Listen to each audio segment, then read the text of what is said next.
Hello everyone, मैं आशा करती हूँ आप सभी ठीक होंगे। आपके अपने चैनल सपना स्टडी जोन पर आप सभी का स्वागत है। अगर आप सीटेट 2022 की तैयारी कर रहे हैं तो ये वीडियो आपको हेल्प करेगा आगामी परीक्षा में, क्योंकि आज की वीडियो के माध्यम से, जैसा कि थंबनेल में आप देख चुके हैं, आज की वीडियो के माध्यम से हम 15 मिनट में 15 प्रश्नों को हल करने वाले हैं। तो यानी कि अपनी स्पीड को हम थोड़ा सा ज़्यादा रखेंगे और जल्दी जल्दी वीडियो को यानी कि 15 मिनट में 15 प्रश्नों को हल करने की कोशिश करेंगे।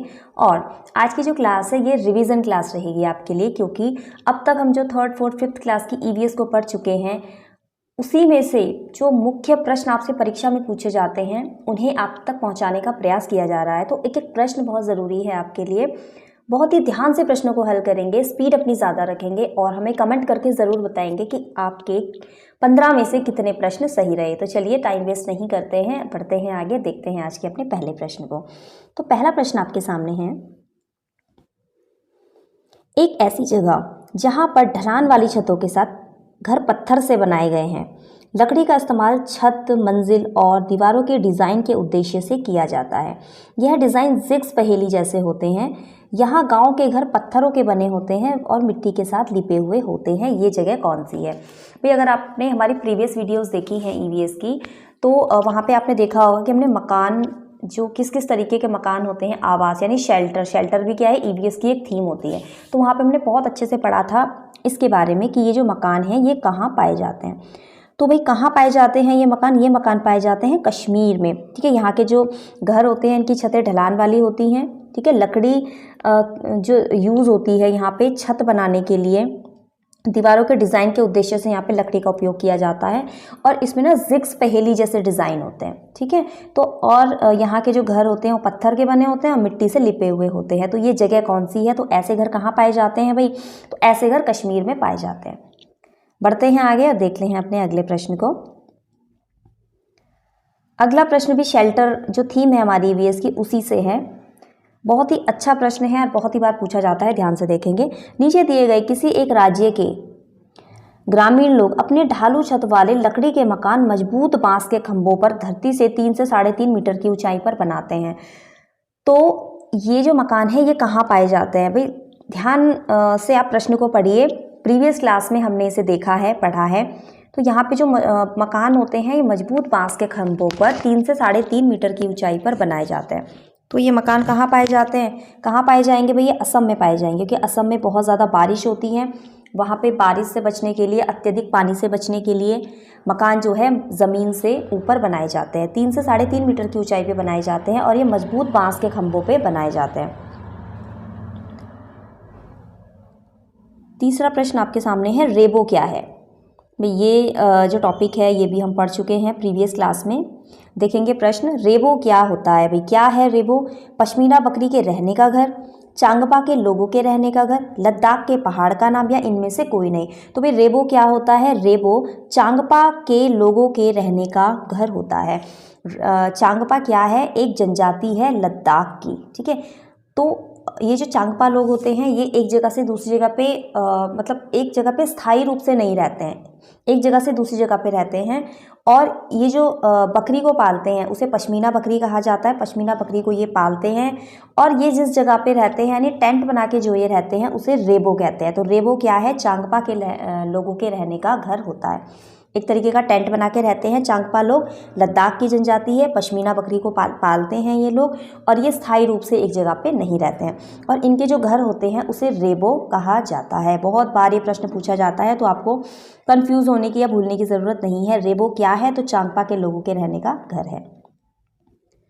अगला प्रश्न आपके सामने है, चांगपा जनजाति। देखिए फिर से वही प्रश्न है, यानी उसी टॉपिक में से। चांगपा जनजाति आमतौर पर किस प्रकार के घरों का उपयोग करती है? तो भाई अभी अभी हमने देखा है वो रेबो का उपयोग करती है, रेबो में रहती है।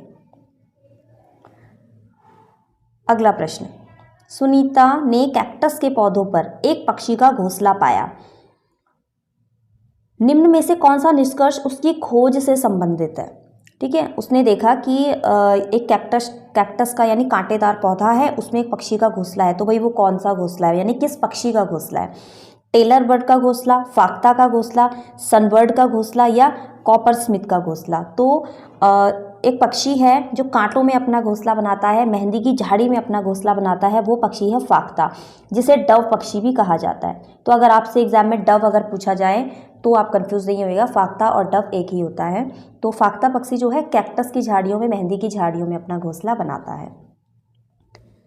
अगला प्रश्न देखते हैं, ठंडे देशों अर्थात यूरोप के देशों में लोग किस रंग के होते हैं? भाई किस रंग के होंगे यूरोप के देशों में लोग? जब वहाँ पे जो है जलवायु ठंडी होती है तो वहाँ के लोग सफ़ेद रंग के होते हैं। सी इज़ द करेक्ट आंसर। प्रश्न संख्या 7 आपके सामने है, निम्न में से कौन सा पक्षी कांटों के बीच या मेहंदी की बाड़ में अपना घोंसला बनाता है? अभी अभी हमने देखा जो फाख्ता, डव या उसका एक और नाम है पंडुक। ठीक है, तो ये 3 नाम अगर आपके सामने आएंगे तो आपको कंफ्यूज नहीं होना है, ये तीनों एक ही पक्षी के नाम है, डव, पंडुक और फाख्ता। ये मेहंदी की झाड़ियों में, मेहंदी की बाड़ में, कैक्टस के बीच में अपना घोंसला बनाता है। अगला प्रश्न देखेंगे। अगला प्रश्न संख्या 8 आपके सामने है, किसी पर्वतीय क्षेत्र में परीक्षण करने पर यह पाया गया कि लोगों ने अपने घर पत्थर, मिट्टी, लकड़ी और चूने से बनाए हैं। ये घर 2 मंजिल हैं। नीचे की मंजिल पर जानवरों को रखते हैं तथा ज़रूरत का सामान भी इकट्ठा करके रखते हैं। वह स्वयं पहली मंजिल पर रहते हैं। सभी घरों की छतें समतल हैं। इन्हें पेड़ों के मोटे तनों से बनाया गया है। यह पर्वतीय क्षेत्र दिए गए किस प्रदेश का भाग है? तो आप बताएंगे भाई किस प्रदेश का भाग है? ये हमने जो शेल्टर वाला हमारा टॉपिक था, जो चैप्टर था, उसमें हमने पढ़ा था। तो ये घर कहाँ पाए जाते हैं? कहाँ पाए जाते हैं? यहाँ पे जो घर है 2 मंजिलें होते हैं। नीचे वाला ये जो मंजिल होती है, ग्राउंड फ्लोर होता है, वहाँ पे जानवरों को रखा जाता है, ज़रूरतों का सामान रखा जाता है। लेकिन जब ठंड ज़्यादा पड़ती है तो जो लोग होते हैं वो ऊपर की मंजिल में रहते हैं, नॉर्मल जो डेज होते हैं। लेकिन ठंड जब ज़्यादा पड़ती है तो वो लोग भी जानवरों के साथ नीचे ही शिफ्ट हो जाते हैं। ठीक है, तो ये घर कहाँ पाए जाते हैं? तो ये ऑप्शन सी हमारा करेक्ट आंसर है, ये जम्मू कश्मीर में पाए जाते हैं। पढ़ते हैं आगे। प्रश्न संख्या 9 आपके सामने है, लोग जिस प्रकार के घरों में रहते हैं वो किस पर निर्भर करता है? भाई किस तरीके के घरों में हम रहते हैं वो कैसे, मतलब किस चीज़ पे निर्भर करता है? वे जिस क्षेत्र में रहते हैं उसकी जलवायु पर, सामग्री की उपलब्धता पर, उनकी जीवन शैली और ज़रूरतों पर। तो भाई सभी चीज़ों पर निर्भर करता है। भाई हम जिस जलवायु में रहते हैं, हमारे पास क्या क्या सामग्री है घर बनाने के लिए, और हमारी जीवन शैली कैसी है। तो ये डी ऑप्शन आपका करेक्ट आंसर हो जाएगा, ये सभी चीज़ों पर निर्भर करता है। प्रश्न संख्या 10 आपके सामने है, प्याज का दूसरा बड़ा उत्पादक देश कौन सा है? तो भाई भारत है, ये आपका करेक्ट आंसर हो जाएगा। लिंगहुफेन कहाँ के लोग खाते हैं? भाई बहुत ही अच्छा प्रश्न है, बार बार रिपीट होता है। तो लिंगहुफेन कहाँ के लोग खाते हैं? सांप से बनने वाली ये डिश होती है और ये हांगकांग में खाई जाती है। ठीक है, लिंगहुफेन सांप से बनाया जाता है, हांगकांग में खाया जाता है।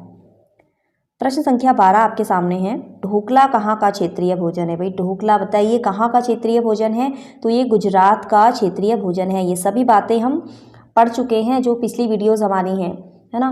तो अगर आपने वो वीडियोस नहीं देखी हैं तो प्लीज़ आप चैनल के प्लेलिस्ट को चेक कीजिएगा, वहाँ पे सीटेट ईवीएस के नाम से आपको प्लेलिस्ट मिल जाएगी, तो आप वो वीडियोस ज़रूर देख लीजिए। आपका जो ईवीएस का पूरा पार्ट है, जो कंटेंट है पूरा, वो आपका कवर हो जाएगा। अगला प्रश्न आपके सामने है,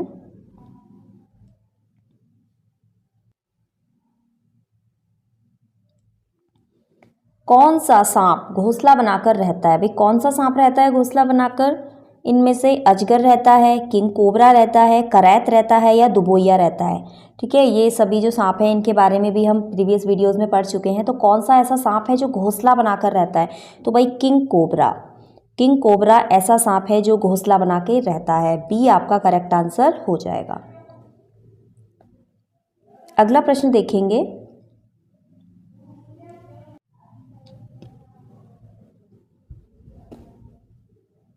दुबोइया नामक सांप की प्रजाति किस देश में पाई जाती है? भाई दुबोइया नामक सांप की प्रजाति किस देश में पाई जाती है?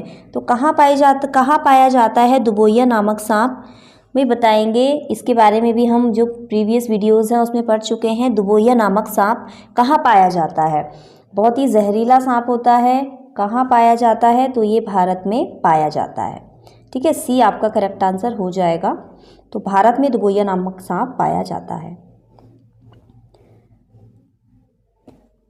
आज का लास्ट प्रश्न आपके सामने है, स्लॉथ की औसत आयु कितनी होती है? अभी स्लॉथ जिसके बारे में कि हम पढ़ चुके हैं, बहुत ही डिटेल से हमने पढ़ा था स्लॉथ के बारे में। तो स्लॉथ की जो औसत आयु होती है वो कितनी होती है? 40 वर्ष, 50 वर्ष, 20 वर्ष या 70 वर्ष? तो बताएंगे भाई कितनी आयु होती है स्लॉथ की। तो स्लॉथ की आयु होती है 40 वर्ष। स्लॉथ की जो मैक्सिमम आयु होती है वो 40 वर्ष होती है। और स्लॉथ के बारे में कुछ बातें एनसीईआरटी की जो बुक है आपकी क्लास 5th की, उसमें दिया गया है स्लॉथ के बारे में। तो जो स्लॉथ होता है ये बहुत ही आलसी जानवर होता है। ये भालू जैसा दिखता है लेकिन ये भालू नहीं होता है, ठीक है। ये भालू जैसा दिखता है लेकिन ये भालू होता नहीं है। वैसा ही होता है, ब्लैक कलर का, 40 वर्ष इसकी आयु होती है। ये बहुत स्वभाव से बहुत आलसी जानवर होता है और ये मैक्सिमम टाइम पेड़ से उल्टा लटक के सोता है। 16 से 17 घंटे ये पेड़ से उल्टा लटक के सोता है। तो आप अंदाज़ा लगा सकते हैं कि ये कितना ज़्यादा आलसी होगा। ये जिस पेड़ पे रहते हैं उसी के पत्ते खाते हैं और ये अपने जीवन काल में, मतलब इनका जो 40 वर्षों का जीवन होता है, इसमें मुश्किल से अगर पेड़ बदलते भी हैं तो 3 से 4 पेड़ ये बदलते हैं अपने 40 वर्ष के जीवन काल में, ठीक है। तो आप इसी से अंदाज़ा लगा सकते हैं कि जो स्लॉथ है ये कितना ज़्यादा आलसी जानवर है, ठीक है। 40 वर्ष इसकी आयु होती है। ए आपका करेक्ट आंसर हो जाएगा।